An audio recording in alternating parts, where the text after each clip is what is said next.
frío dos vermes é que cando se meten nun corpo non deixan nada del. Furan no máis profundo dos osos, provocando pequenos lategazos de dor, e a única forma de rematar con eles é ofrecéndolles o doce cheiro do lume.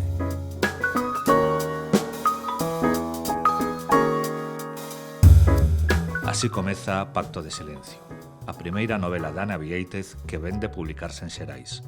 Un thriller psicolóxico trepidante que comeza cando aparece brutalmente asesinado o corpo de Alex nun monte de Deva, e a xornalista Sofía se ve arrastrada de novo a un pasado que cría enterrado.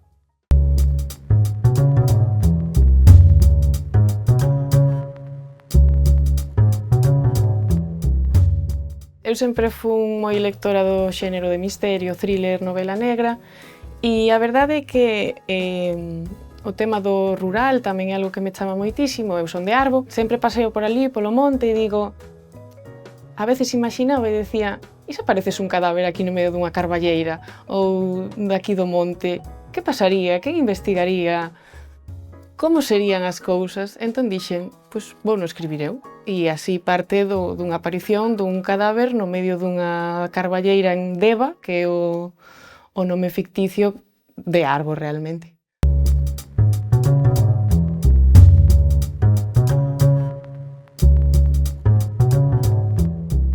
É certo que cando comecei a escribilo sí que tiña clara a idea, tiña claro o final.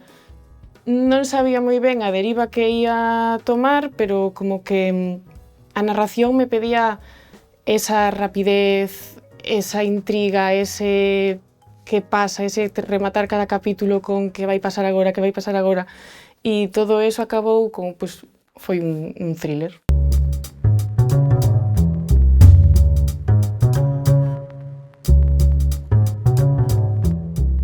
En vez de ser policías ou gardas civís ou así, por que non xente que está na súa casa, que é algo que me gusta ler tamén moito, o thriller doméstico e todas estas cousas, por que non alguén que está na súa casa e que empeza a indagar, e a maiores pois, son xornalistas que xa teñen esa costume de indagar, teñen máis contactos, bueno, tamén se facilita a narración esas profesións, esas pequenas trampas que vas metendo.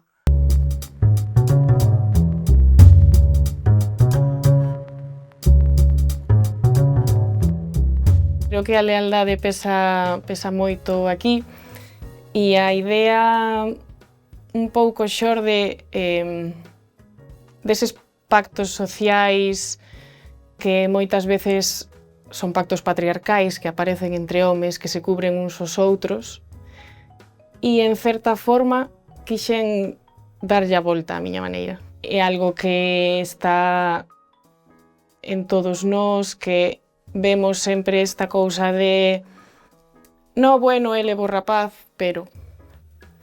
E ao final si é un que o fai, pero son 4 que rin e 5 que calan.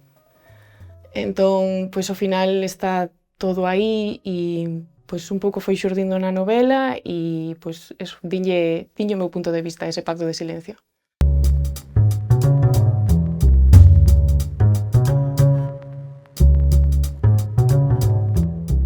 Que pasen un bo momento leendo, unhas boas tardes de domingo leendo, e gustaríame pois tamén un pouco a reflexión que fixemos antes a chega dos pactos de silencio que hai na sociedade, que están tan normalizados e que moitas veces non reflexionamos o suficiente sobre eles.